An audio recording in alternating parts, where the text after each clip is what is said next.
Bom dia, meninos! Tudo bem com vocês? Hoje nós vamos revisar algumas matérias em história, ok? Em história nós vamos ver o quê? Sobre as grandes navegações e sobre a reforma religiosa, né, que ocorreu na Europa. As grandes navegações. O que nós podemos falar sobre as grandes navegações? Que Portugal foi o primeiro país a iniciar a expansão ultramarítima, certo? Ou seja, além dele ter expandido as terras lá na Europa, ele foi o primeiro da viagens ultramarítimas, né? Que eram viagens grandes, de longas distâncias, por isso que se usa ultramarítimas. E como que nós podemos afirmar isso? Certo? Foi devido que a facilidade que Portugal tem com o Oceano Atlântico, devido à sua localização, né?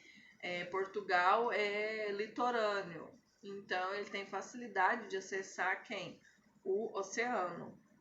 Cristóvão Colombo, ele tinha o objetivo que de descobrir novos caminhos, novas vias marítimas para onde? Para a Índia, certo? Porque o caminho que eles estavam pegando era perigoso. Vou fazer uma brincadeira diferente com vocês.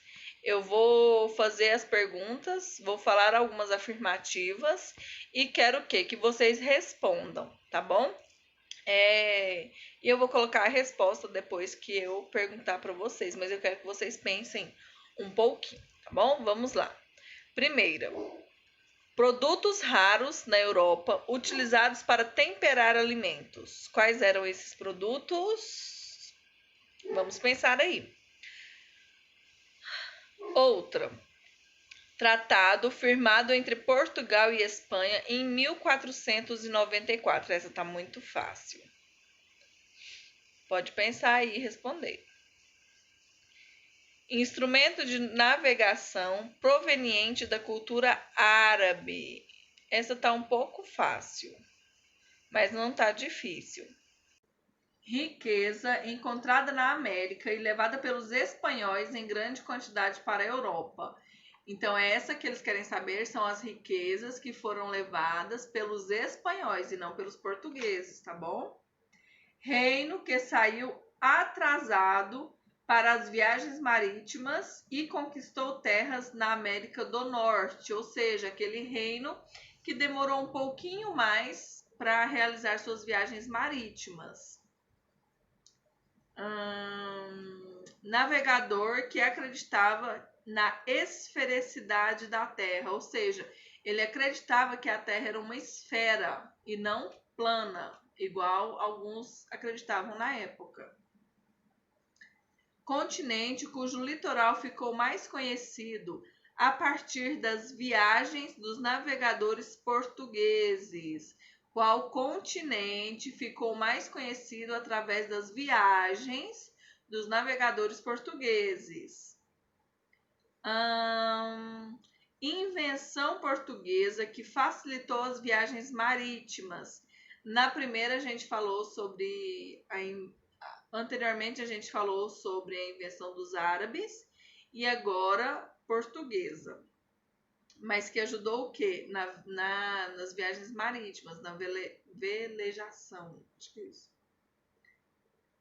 Colombo pensava ter chegado às Índias, mas na verdade chegou a um continente ainda desconhecido pelos europeus. Qual continente? Essa é óbvia, muito fácil. O papel das monarquias para realização das grandes navegações. Qual que era o papel das monarquias nas grandes navegações? Essa também tá fácil. Centro de Estudos Náuticos criado por ordem do infante Dom Henrique de Portugal. Tinha uma escola de alguma coisa. Vou dar dica não. Instrumento de navegação que auxiliou nas grandes navegações. Essa tá muito fácil, que ela auxilia até hoje, não só nas grandes navegações, mas em viagens também. Sempre apontando para o norte. E aí, qual é esse instrumento?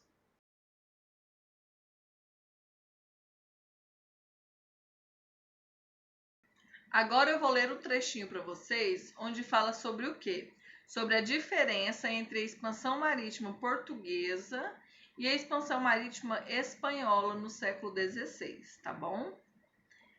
Os portugueses não buscaram se estabelecer de fato na terra recém-encontrada ou controlar as populações nativas, seja na costa africana ou na costa brasileira, pois estavam voltados para o comércio com as Índias. Os espanhóis obtiveram acesso comercial às Índias em momento posterior, depois de explorarem o continente americano e de chegarem ao Oceano Pacífico. Além disso, diversas expedições foram enviadas para a exploração de riqueza e o domínio do território americano, ainda no século XVI, estabelecendo-se efetivo controle sobre o território, o que ocorreu mais tarde com os locais sob o domínio português.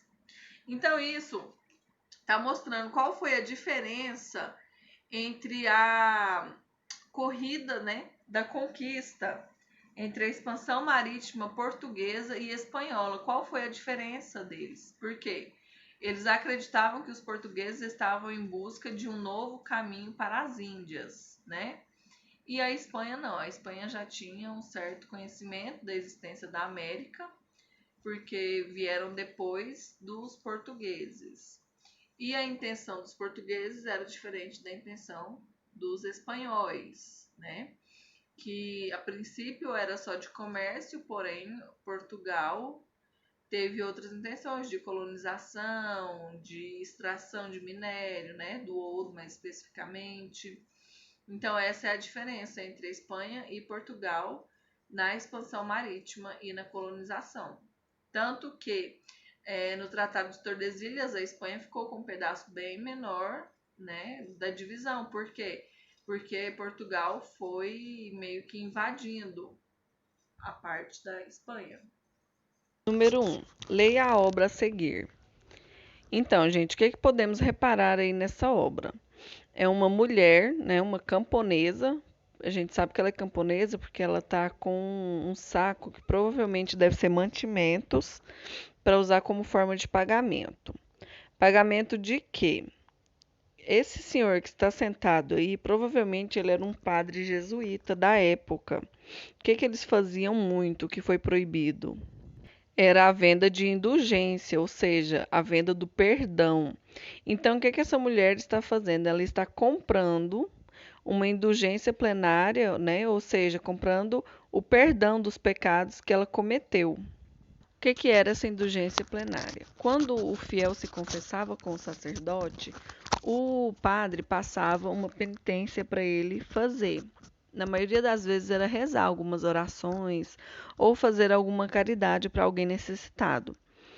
Porém, os fiéis faziam o quê? Começavam a fazer doações para a própria igreja.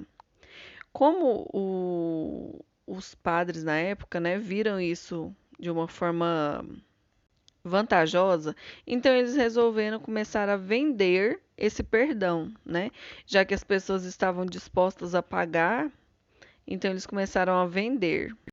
Um outro motivo também das pessoas pagarem, né, pelo perdão, era pagar pelo perdão das pessoas que já morreram e não tinham se arrependido em vida. Então eles acreditavam que pagando a igreja, os pecados daquela pessoa seria perdoado.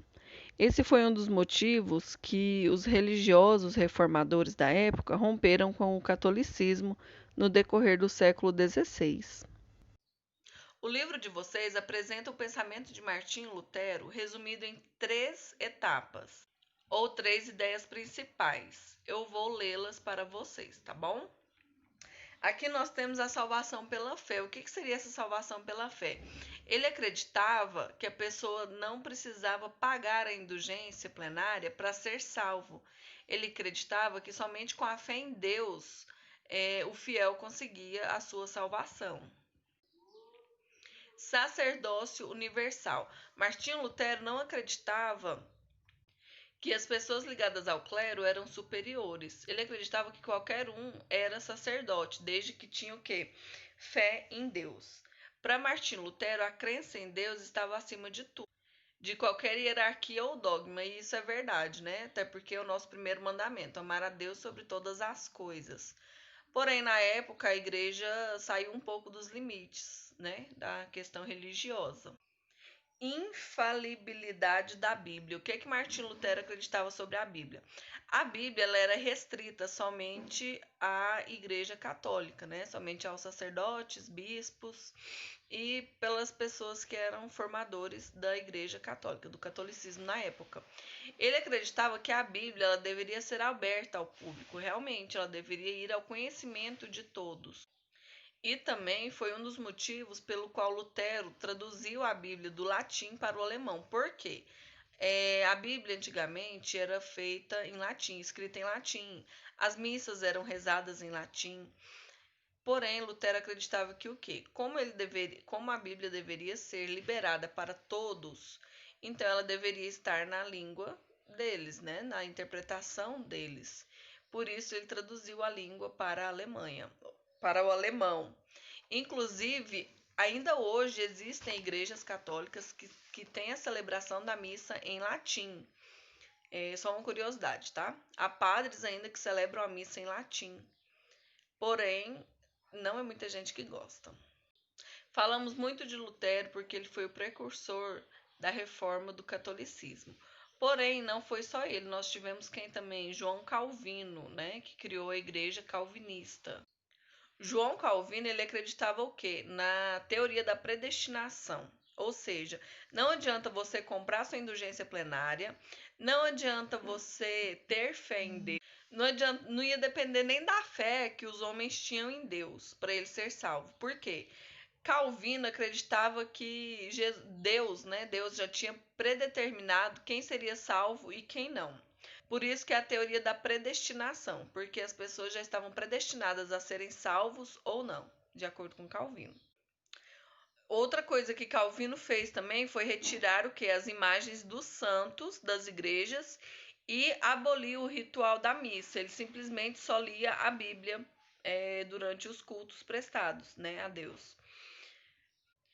E dos 7 sacramentos que a Igreja Católica tem, Calvino adotou somente o batismo e a comunhão, certo?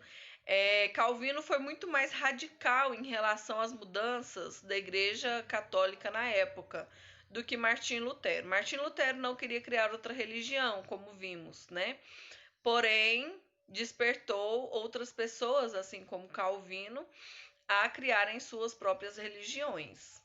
Além de Lutero e Calvino terem feito as mudanças que eles queriam, né, na igreja e criarem a sua própria religião, também nós tivemos a criação da igreja anglicana, que foi criada pelo rei Henrique VIII da Inglaterra, pelo simples fato dele querer se divorciar da sua esposa, rainha Catarina, e casar-se novamente.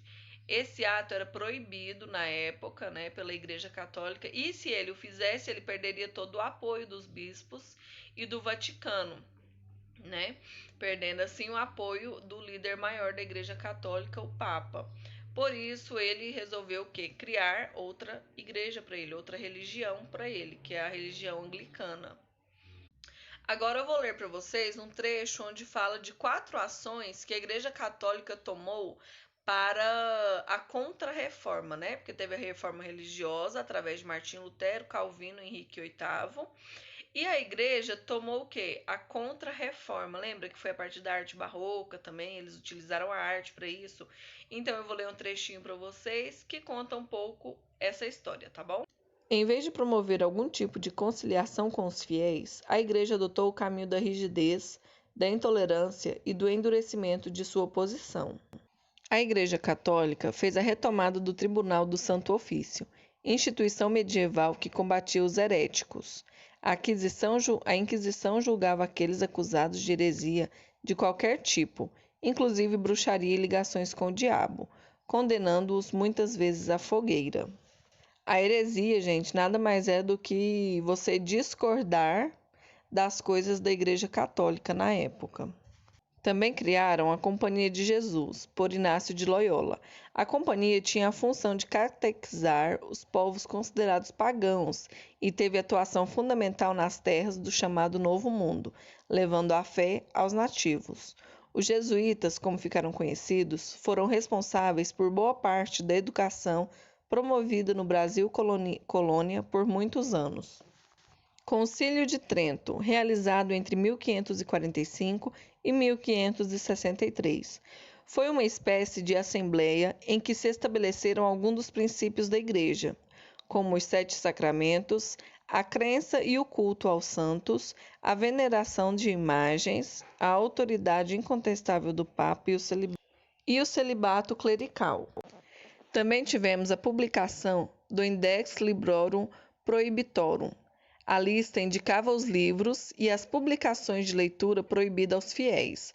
A maioria dos livros contestava a Igreja e o seu ponto de vista de alguma forma. A urbanização no Brasil tem forte influência e relação com a industrialização. Essa atividade se intensificou a partir da década de 1930 e, com isso, impulsionou também o crescimento das cidades. Lembra que nós trabalhamos no capítulo passado sobre êxodo rural. Então, foi nessa época de industrialização que as pessoas saíram da zona rural, da área rural, e vieram para a área urbana. O processo de urbanização no Brasil foi muito rápido. Em 1940, aproximadamente 70% da população ainda vivia no campo. Apenas 30 anos depois, em 1970, a população urbana compreendia 56% do total nacional, portanto, já apresentava mais da metade. A atuação do governo brasileiro como principal agente da modernização da economia foi fundamental para que isso acontecesse. A partir da década de 60, com o objetivo de expandir a industrialização, o governo iniciou uma política voltada à urbanização do país. Atualmente, o ritmo de crescimento urbano tem diminuído em virtude da redução dos movimentos migratórios, assim como a queda na taxa de crescimento populacional em muitas cidades. Quando falamos de urbanização, devemos lembrar que é o processo que ocorre quando o crescimento populacional das cidades é superior ao crescimento da população que vive no meio rural. Página 58. Regiões metropolitanas. Quando falamos sobre regiões metropolitanas, devemos saber que elas são várias cidades ligadas entre si, ou seja, que tem pequena diferença de espaçamento. Quando eu falo ligadas entre si, é o que? É pela infraestrutura e também pela economia. Um exemplo de cidade metropolitana é Goiânia. A região metropolitana de Goiânia, ela tem 20 municípios que fazem parte dela. Eu vou citá-los para vocês, tá bom? Nós temos Abadia de Goiás, Aparecida de Goiânia e Aragoiânia, Bela Vista de Goiás, Bonfinópolis, Brasabrantes, Caldazinha, Caturaí, Goianápolis, Goianira, Goiânia, Guapó, Hidrolândia, Iumas, Nerópolis, Nova Veneza, Santo Antônio de Goiás, Senador Canedo, Teresópolis de Goiás e Trindade. Aí esse ano, como nós estamos de quarentena, tendo que ficar em casa, o deputado desocupado Alisson Lima, do Solidariedade, resolveu o quê? Que Anápolis deveria ser cidade metropolitana de Goiânia. Olha só, onde já se viu? Além da distância, a gente não tem ligação econômica e nem de infraestrutura nenhuma com a cidade de Goiânia. Falando de cidade para cidade, nós temos em relação ao estado. Mas ele estava de olho o quê? No nosso PIB, que é um dos maiores do estado de Goiás. Os nossos vereadores resolveram fazer alguma coisa, até que enfim, Fazeram valer o voto que nós demos a eles.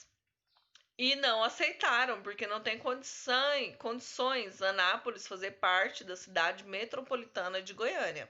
Então, Anápolis não é uma metrópole e também não faz parte de nenhuma cidade metropolitana do estado de Goiás, ok?